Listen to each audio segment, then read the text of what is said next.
샬롬, 반갑습니다. 오늘은 다니엘서 우리 7장 이하의 말씀을 가지고 다니엘 네 번째, 오늘은 다니엘서를 좀 마무리해 보려고 합니다. 다니엘서가 1장부터 6장까지는요 역사를 통한 교훈을 우리에게 주고 있는데, 어지간하면 그냥 읽으면, 그리고 역사를 조금만 알아도 충분히 이해할 수 있습니다. 그런데 오늘 보게 되는 7장부터 12장까지의 내용은 역사가 아니고 계시이고 이상입니다. 대체적으로 꿈으로 나타나거나 또 우리 머릿속에 들어와 그 내용들이 굉장히 쉽지가 않은 거죠. 우리가 기독교 2000년사를 뒤돌아보면 다니엘서 1장부터 6장까지는 문제가 없습니다. 그런데 7장부터 12장의 내용을 보면 난해하고 어렵다는 것을 느끼고요. 그래서 그런지 해석 또한 일치되지 않습니다. 나름대로 해석을 하지만 그렇게 개운하지 않는 그런 부분들이 조금 있는데, 그러나 우리가 역사를 하고 큰 틀을 가지고 본다면 우리가 그 내용들에 어려운 것은 없는 것 같아요.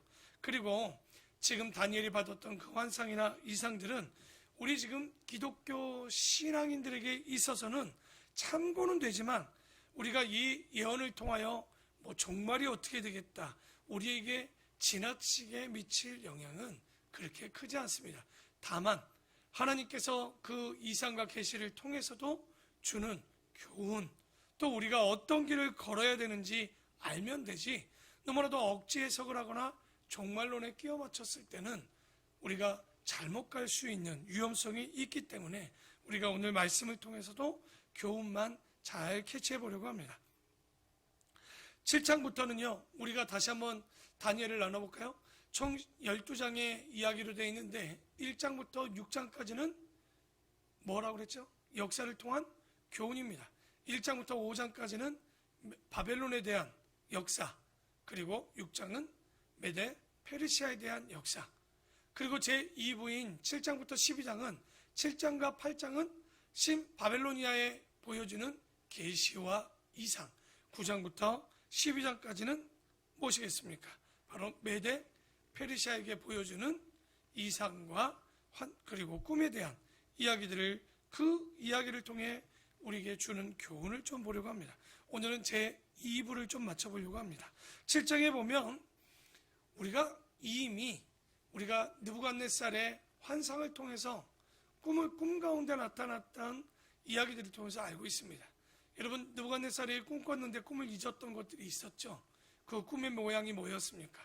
머리는 금으로, 가슴과 팔은 은으로, 우리가 아는 허벅지와 이쪽은 바로 철로, 노수로, 그리고 마지막 발가락과 종아리는 철로 되어 있는, 그리고 흙으로 되어 있는, 그러니까 이게 네 부분으로 나뉘었는데 이게 뭐였습니까? 기억나시죠? 첫 번째, 머리는 누구라고 그랬습니까? 신 바벨로니아, 86년간을 이끌어왔던 신 바벨로니아가 끝나고 나면 다음에 나라가 제국이 쓰는 거죠. 바로 메데 페르시아. 우리는 성경에서 메데 바사라고 나옵니다. 그리고 나서 한 임금, 아주 강력한 임금이 나죠. 바로 알렉산더를 통한 헬라, 그리고 마지막 철로 되었던 로마. 이렇게 이야기가 되었던 이 꿈들을 보았었는데, 오늘 네 짐승의 이상을 다니엘이 보게 됩니다. 1절에 볼까요? 바벨론 벨사살 왕 원년에 다니엘이 그의 침상에서 꿈을 꾸며 머릿속으로 환상을 받고 그 꿈을 기록하며 그 일의 대략을 진술하니라. 다니엘이 진술하여 이르되, 내가 밤에 환상을 보았는데 하늘에 네 바람이 큰 바다로, 그 큰 바다는 뭐겠습니까? 이스라엘 사람들이 볼 때 큰 바다는 지중해입니다. 큰 바다로 몰려 불더니 큰 짐승 넷이 바다에서 나왔는데 그 모양이 각각 다르더라. 첫째는 사자와 같았다는 거예요. 그리고 5절에 보면 둘째는 곰과 같았고, 그리고 6절에 보면 또 본즉 다른 짐승 곧 표본과 같고, 그리고 7절에 보면 그 다음에 본 넷째 짐승은 무섭고 놀라우며 또 매우 강하며 또 쇠로 된 큰 이가 있는, 우리 큰 열뿔이 있는 철 같은 강한 나라를 보게 됩니다. 그러면 이게 그 당시, 아까 어디로 온다고 그랬습니까? 지중해 지역을 삼키는 네 마리 짐승에 대해서 나오죠. 그러면 이게 곧 누구를 말합니까? 사자는 신 바벨론이하여 둘째 공 같은 강력한 이를 가졌던 나라는 바로 메데 바사가 될 것이고, 표범이라고 나오죠. 이 표범은 어떤 나라입니까? 헬라겠죠. 그리고 열 뿔이 있는 이 철 같은 강한 짐승은 바로 로마 제국을 이야기를 하고 있는 거예요. 그게 28절에 보면요. 7장 28절에. 그런데 이 이상을 보았던 다니엘의 마음이 심상치 않습니다. 그 말이 이에 그친지라. 나 다니엘은 중심에 번민하였으며 내 얼굴빛이 변하였으나 내가 이 일을 마음에 간직하였느니라. 왜 이 이상과 환상을 보고 다니엘은 번민했을까요? 다니엘은 별 수 없이 유대인이었던 거예요. 왜냐하면 아마도 신바벨로니아 이후에 고레스가 선다는 것까지는 괜찮아요. 왜? 다니엘은 알고 있었어요. 서책을 통해서 이스라엘이 포로로 끌려갔지만 몇 년 만에 70년 만에 돌아가게 될 것을 아는데, 그때가 누구냐? 바로 메데 페르시아 고레스였단 말이죠. 그런데 그 고레스만 보면 우리가 이제 나라로 돌아가서 회복되고 우리 이스라엘도 강력해지겠구나라고 생각했는데, 이게 뭡니까? 또다시 나라가 들어선다는 거예요. 지중해 어떤 나라? 헬라가, 그리고 로마가. 이게 좋았다, 이제 전혀 다른 세계가 들어오니까 두려움과 염려가 이제 자기 나라에 임하게 될 그 어려움들을 알게 되니 오히려 낯빛이 변하여 번민하게 되는 다니엘의 마음을 보게 됩니다. 그리고 8장에 보면 또 하나의 이상을 보죠. 다니엘이 받은 계시인데요, 수양과 숫염소에 대한 이상을 보게 됩니다. 1절에 보면 나 다니엘에게 처음에 이 나타난 환상 후 벨사살 왕 제3년, 아까는 벨사살 원년이었죠. 3년 아니면 만 2년 정도 지났을 때 다시 환상이 나타납니다. 그때 이제 3절에 보니까 내가 눈을 들어본 즉 강가에 두 뿔 가진 뭐가 있어요? 숫양이 섰는데 그 두 뿔이 다 길었으며 그중 한 뿔은 다른 뿔보다 길었고 그 긴 것은 나중에 난 것이다. 어떤 나라를 얘기합니까? 순양은 바로 메데 페르시아. 여러분, 메데 페르시아는 나라 이름이 메데 페르시아가 아니라 정확히 얘기하면 뭡니까? 메디아라는 나라와 바사, 페르시아라는 나라가 하나 되는 거예요. 그런데 메데와 페르시아 중 누가 더 강력했습니까? 원래 고레스에 외조 보여줬던 메디아가 훨씬 강력했습니다. 그런데 뒤에 난 뿔이 지금 보니까 뭐라고 그래요? 3절에 더 길고 강력했다고 그러죠. 그게 바로 바사, 페르시아, 고레스를 이야기하는 거죠. 그래서 이 고레스에 의해서 메데 바사가 하나로 이루어서 뒤에는 뭐라고 부르냐? 페르시아라고 이야기합니다. 그리고 5절에 보면 내가 생각할 때 또 한 순염소가 서쪽에서부터 와서 온 지면에 두루다니되 땅에 닿지 아니하며 그 염소의 두 눈 사이에는 또 웃겨요. 현저한 뿔이 하나 있어요. 이 순염소는 누구를 얘기하냐면 헬라를 얘기합니다. 현저한 눈 사이의 뿔은 누구를 얘기하냐면 그 헬라의 왕 중에 최고 강력한 왕 알렉산더를 이야기를 하고 있는 거죠. 그러니까 그 왕이 나는데 그것이 두 뿔 가진 순양, 곧 처음에 보았죠. 내가 본 강에서 섰던 양에게로 나아가되 분노한 힘으로 그것에게 달려가니 내가 본즉 그것이 순양에로 가까이 나아가서는 더욱 성내어 그 순양을 쳐서 그 두 뿔을 꺾으나 순양에게는 그것을 대적할 힘이 없으므로 그것이 순양을 땅에 엎드러뜨리고 짓밟으나 순양을 그 손에서 벗어나게 할 자가 없느니라. 다시 말해 메데 페르시아를 헬라가 치는데 그를 도와줄 자도 없고 어떻게 할 자가 아무도 없다. 그럼 누가 승리한다는 거예요? 이제 곧 메데 페르시아인 숫염소가 그것을 치겠다는 거죠. 20절에 볼까요? 제가 하는 얘기가 아닙니다. 해석을 해줍니다. 하나님께서 네가 본 바 두 뿔 가진 순양은 곧 메데와 바사 왕들이요 털이 많은 순염소는 곧 헬라 왕이요 그의 두 눈 사이에 있는 큰 뿔은 곧 그 첫째 왕이 누구였습니까? 알렉산더. 그리고 나서 그 뿔이 어떻게 돼요? 네 개로 그 밑에 알렉산더 밑에 있던 그 군대 장관들을 통해서 네 개의 나라로 찢겨지는 상황이 벌어지죠. 그래서 이렇게 해석된 거는 정확히 알 수 있고요. 그러지 않는 것들은 솔직히 우리가 쉽게 해석하기가 쉽지는 않습니다. 그리고 우리가 9장에 보면 1절에 볼까요? 메대 족속 아하수에로, 이거는 아하수에로는 우리가 아는 에스더의 남편 아닙니다. 아하수에로의 아들 다리오가 갈대아 나라 왕으로 세움을 받던 첫 해, 곧 그 통치 원년에 나 다니엘이 책을 통하여, 그러니까 어떤 책이 있었네요. 이 책이 뭘까? 책을 통하여 여호와께서 말씀으로 선지자 예레미야에게 알려주신 그 연수를 깨달았나니, 곧 예루살렘의 황폐함이 몇 년 뒤에 70년 만에 그치게 되게 하시는 것을 알게 됩니다. 그러니까 우리가 여기서 알 수 있는 건 고레스 원년은, 다리오 원년은 BC 539년입니다. 여기 538년이다. 똑같은 얘기입니다. 이 원년을 어디다 두느냐? 근데 우리는 539년으로 보는데요. 여기서 어떤 한 다니엘이 책을 통하여 말씀을 깨닫습니다. 그 책이 뭘까요? 예레미야입니다. 예레미야 25장. 아마 예레미야를 이 다니엘이 포로로 끌려가서 보게 되는데, 그래서 우리가 여기서 알 수 있는 게 아무리 거룩하고 신령할지라도요, 다니엘에게도 다 보여주는 게 아니에요. 그러니 그도 뭘 통해서 깨닫게 되는 거예요? 이미 주어진 말씀들을 통해서, 기록되어진 말씀들을 통해서 읽고 깨닫는 거죠. 그래서 깨달았던 게 뭐예요? 70년 만에 돌아오게 될 것이다. 그리고 9장 25, 27절에 보면 70일에 대한 이야기가 있는데, 이거는 이번에는 좀 안 다루려고 합니다. 이것도 다루면 또 한 시간 이상 또 다뤄야 되기 때문에 그건 예전에도 다뤘고 보시면 될 것 같고요. 10장부터 11장에 보면 한 이야기를 하고 있습니다. 큰 전쟁에 관한 이상, 몇 년 동안 이루어질 전쟁이냐? 150년간 이루어지는 두 나라의 전쟁. 그런데 이 위쪽에 있는 셀류커스와 이 애굽 쪽에 있는 프톨레미 사이에 낀, 어떻게 보면 그 사이에 낀 유다가 당하는 이 고난에 대해서 이야기를 하는데요. 그런데 우리가 역사를 조금 먼저 알아야 되겠죠.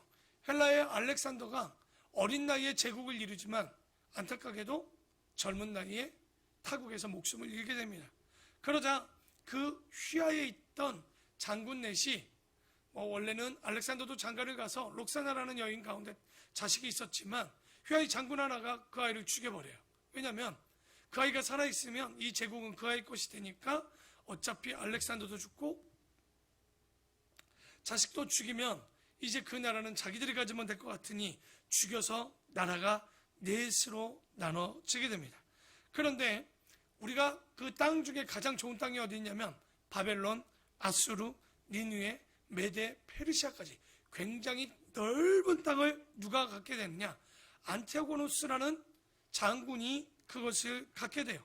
그리고 애굽 쪽에는 톨레미라는 장군이 그것을 갖게 되는데, 근데 톨레미가 애굽 쪽을 다스리고 있었지만 자기가 혼자 가지는 않겠죠.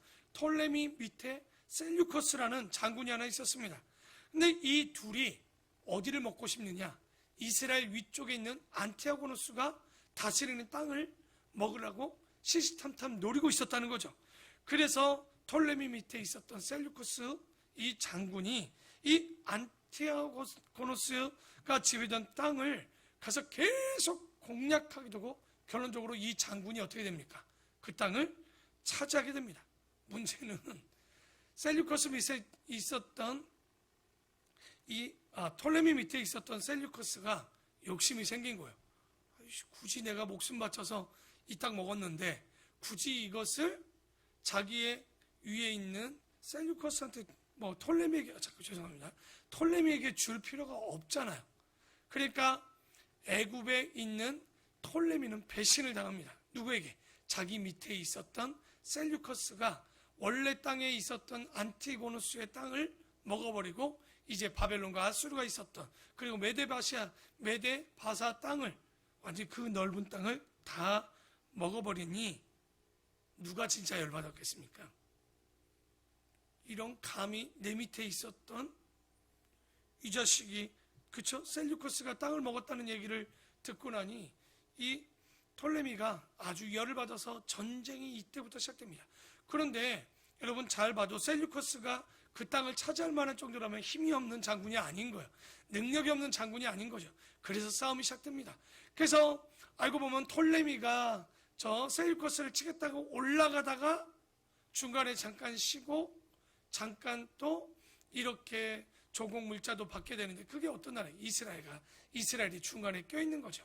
그러니 밑에서 올라갈 때도 건드려, 위에서 내려올 때도 건드려. 근데 이게 땅덩이가 커서 그런지 여러분, 전쟁 역사 가운데 전쟁을 150년 동안 한 나라들이 없습니다. 그런데 여기 뭐 한 거예요? 강대국끼리 150년을 싸움. 이게 정말 희생자를 보면 세계대전만큼 어마어마한 숫자가 죽게 되죠. 그래서 이 150년이라는 전쟁은요, 누구도 승리한 사람이 없어요. 셀유커스도 톨레미도 둘 다 피폐하게 되고, 결국 알렉산더도 망했지만 이 나라도 뒤에는 망해서 누가 먹게 되는 겁니까?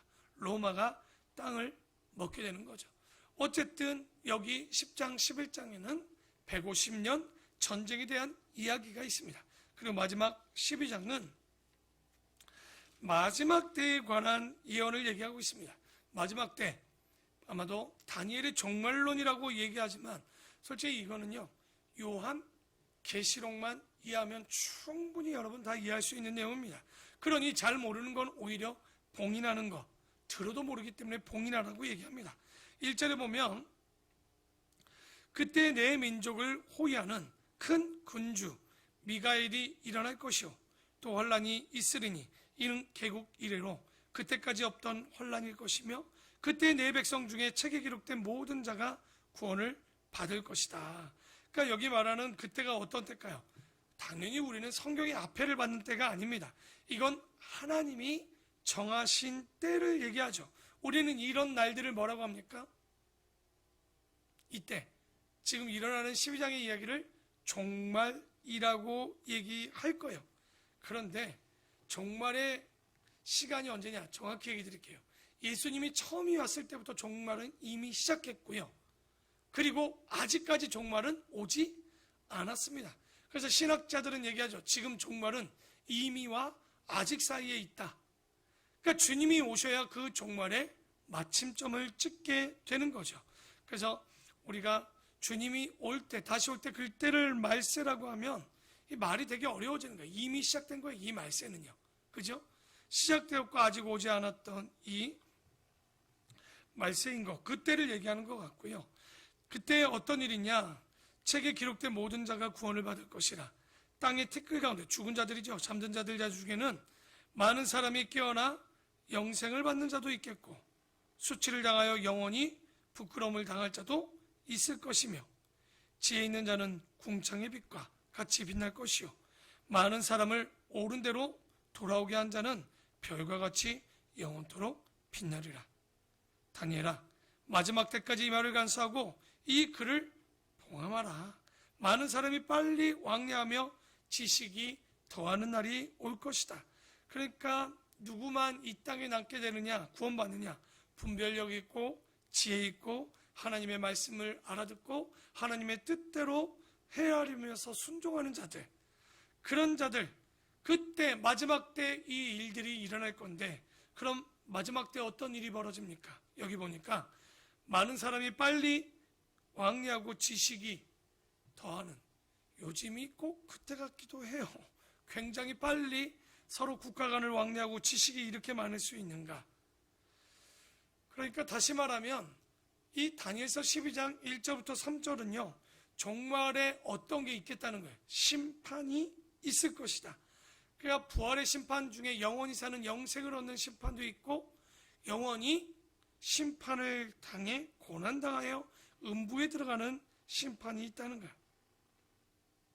그래서 다니엘서가 어떤 종말론의 틀이 있어서 그 종말론을 얘기할 수 있는 책은 아닙니다.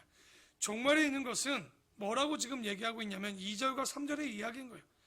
땅의 티끌 가운데 있는 자 중에 어떻게 된다고요? 많은 사람들이 일어나 영생을 얻는 자. 여러분, 우리도 주님 오시면 어떤 일이 벌어져요? 잠자던 자들이 일어나 주님과 함께 하죠. 그렇게 될 것이고 또 하나의 부활이 있죠. 수치를 당하여서 영원히 부끄러움을 당할 일들이 벌어지는 거예요. 그래서 우리는 끝까지 그 마지막에 오는 종말의 어느 편에 서 있어야 되는 거예요. 진리의 편에, 그리고 주님을 충성하고, 그리고 주님이 진리임을 믿고 순교할 수 있는 믿음까지 가는, 그래서 그런 자들에게 어떤 영광을 주냐? 지혜 있는 자는 궁창의 빛과 같이 빛나게 해줄 것이고, 그 많은 사람들을 옳은 대로 돌아오게 하는 자들, 그러니까 지혜로운 자들도 하나님께서 건져주시지만 하나님이 또 건져주시는 자들의 그 조건이 뭡니까? 여기 보니까 많은 사람들을 전도해서 옳은 자리로 오게 하는 자들을 뭐와 같이? 별과 같이 영원토록 빛나게 해 주시는 거예요. 그래서 우리가 오늘 다니엘을 마무리하면서 이런 마음을 갖기를 원합니다. 우리가 다니엘을 통해서 역사를 보고 계시와 이상을 보지만 결론은 뭡니까? 우리는 종말을 기대하고 기다리는 자들입니다. 왜?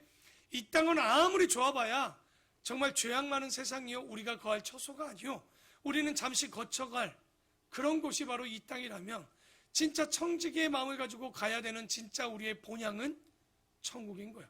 그걸 다니엘 통해서 마지막에 보여주는 건 두 가지 우리가 어떤 영생이 있는 거죠. 하나는 바로 진리를 쫓고 분별하여 지혜로운 자가 가는 하나님의 생명책에 기록된 자들이 가는 곳이요, 하나는 정말 그 진리를 분별하지 말고 못하고 마음껏 살아갔던 바로 영원한 음부에 들어가게 되는 자들. 그런데 어떤 자들이 들어갑니까? 지혜로운 자는 궁창의 별과 같이 빛날 것이고, 또 많은 사람들을 이끌어 주님의 자리에 옮기는 자들은 그들 또한 영원히 빛나게 해주신다라고 이야기합니다. 그러면 우리가 이제 마지막 남은 사명은 딱 하나예요. 주님의 말씀 가운데 두 번째로는 많은 사람들을 주님의 나라로 이끌어 오게 하는, 내 가족도, 내 이웃도, 내 주변에 사랑하는 사람들도.